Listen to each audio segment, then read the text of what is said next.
I love this game. This is for all and any casual and hardcore Sonic fans. Even if you don't like Sonic and you dive into this game, you will love this game as well. This is the Sonic game that we have all been waiting for. We've had a whole batch of bad Sonic games over the years, but now we finally have a great Sonic game. A game that is very ambitious for Sonic, but it works, and it works well. It will scratch that Sonic Adventure itch perfectly. And I bought it for both platforms, the Nintendo Switch and the Xbox Series X, because, well, can't you tell, I love Sonic, and even though I'm wearing a Mario hat, but even Mario is celebrating Sonic Frontiers right now. That's how great this game is. I'm going to show footage from both the Switch version and the Xbox version. I'm sure you'll be able to easily tell which one's the Switch version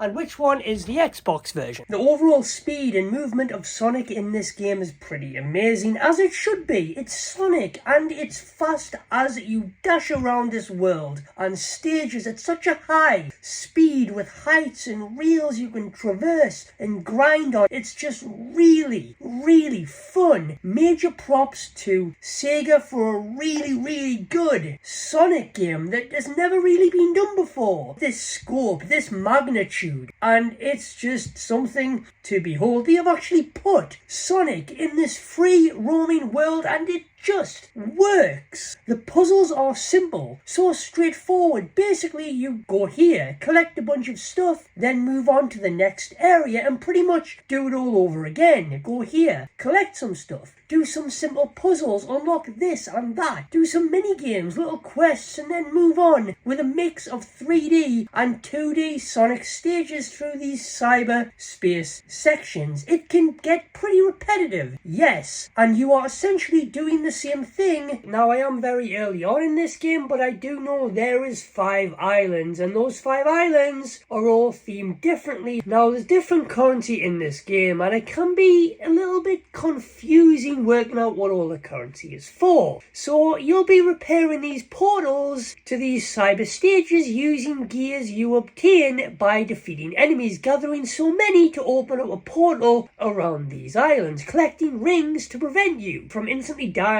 from enemy attacks. Purple coins that you find around the world are used for fishing at the fishing spots with Big the Cat. Again, you'll access these by going through portals. Now, there is different types of seeds in the game. There's red seeds, which is red seeds of power, and blue seeds, which is blue seeds of defense, and they can be obtained by, again, defeating enemies or destroying boxes, completing certain tasks, and more. Then you can take them to Hermit Coco to raise Sonic's attack and defense. And there is also lost Cocos around the islands, which are these small creatures that appear either on their own or in a group, all nested together. And once found and gathered, you can bring these lost Coco to the Elder to raise your speed and ring capacity. And you can increase this or decrease this for another, depending on how you want Sonic to be, how you want to level up your hedgehog.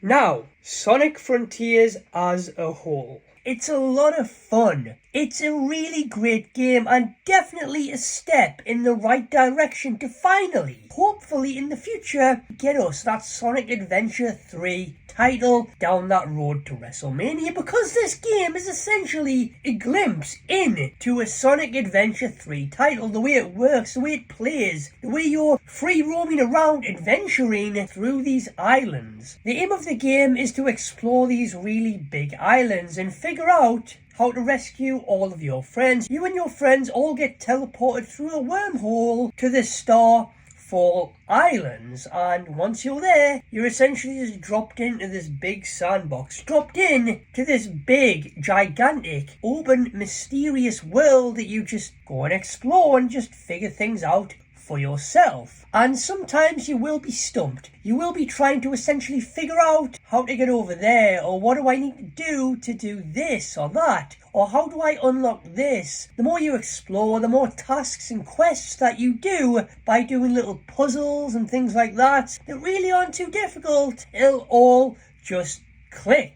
Now the whole exploration isn't the whole game. You'll be getting teleported to cyberspace to do these classic high-speed Sonic stages. Each portal to these missions will reward you vault keys. It'll require you to get so many vault keys to open the next vault, which will then be shown on the map, and the more challenges that you complete in these stages will reward you more vault keys. For example, finishing the stage with S rank, finding all of the coins and so on, that will give you that classic traditional Sonic stage ranking at the end. And the more vault keys that you get, the more Chaos Emeralds you can obtain. That requires a certain amount of vault keys to obtain them. The aim of the game is to find all of the 7 Chaos Emeralds. As you explore, finding and gathering all of the Chaos Emeralds, you'll also need to be rescuing your friends by finding memory tokens around the islands by, again, doing more tasks. Riding rails to new areas by turning this on, activating switches, and just by exploring as you gather both vault keys and memory tokens throughout your adventure. You'll be going up against these mysterious creatures, both big and small, and when I say big, I mean huge, especially these dudes. This music will just suddenly kick in, and then you'll be going to town on them with homing attacks, while racking up a high Phantom Rush combo as you do it. The combat, the gameplay, it's great. The combat works. It's satisfying when you get into it, when you've got a good combo going, and the rush of it all is great. Now, some smaller creatures will have shields, will have their defences up, and that will require you to draw a cyber loop around them to break their defences, to then go and finish them off with a bunch of homing attacks and kicks. You can see how many skill pieces you've earned by checking out the gauge at the bottom of the screen, and when it's filled, you'll be able to level up and unlock new skills for Sonic. Now, these skill pieces are these blue pieces, these blue orbs. They'll drop when you defeat enemies, and you'll just find them scattered around the world. And these skill pieces will allow you to level up Sonic with better attacks, better defense, better speed, and just an overall better moveset when traversing this world. Sonic can also climb as well. Going up against some of these giant creatures in the world can be challenging, especially with the camera angles. It's not a huge issue, but it happens from time to time. And when you do these giant battles and the music kicks in, it's just awesome to play out. You feel like a beast. You feel like this unstoppable force of nature, and it is just something to behold. God tier level of awesome. And there's also treasure tokens from catching fish that can be traded for items as well. Now, the audio in this game, oh my god, it is beautiful. And as you explore, and just the audio, it's got that breath of the wild feeling to the audio. It's just so relaxing with the ambient sounds. It just really sets the tone of the game as you explore this open world to the heart's content, dashing around it,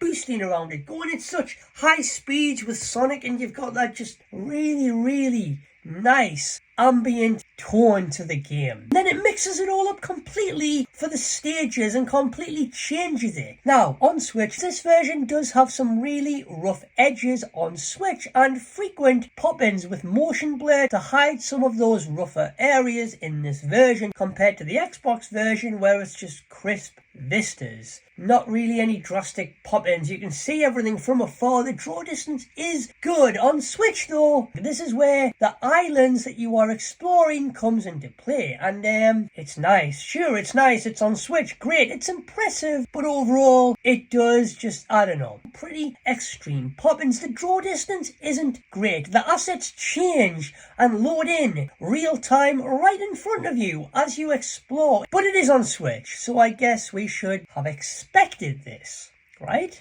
And what is Sonic doing here? Magically giving life to flowers as he runs through them? Overall though, this game is stunning. It runs smooth, it runs well even on Switch. So if you can play it elsewhere, I would recommend you doing so to fully take everything in that this game has to offer. But if the only version you have is on Switch, then go play it on Switch. You will still have an amazing time with it on that system. It's a step in the right direction. I am super happy with Sonic Frontiers on the system. Anyways, guys, I'll see you next time.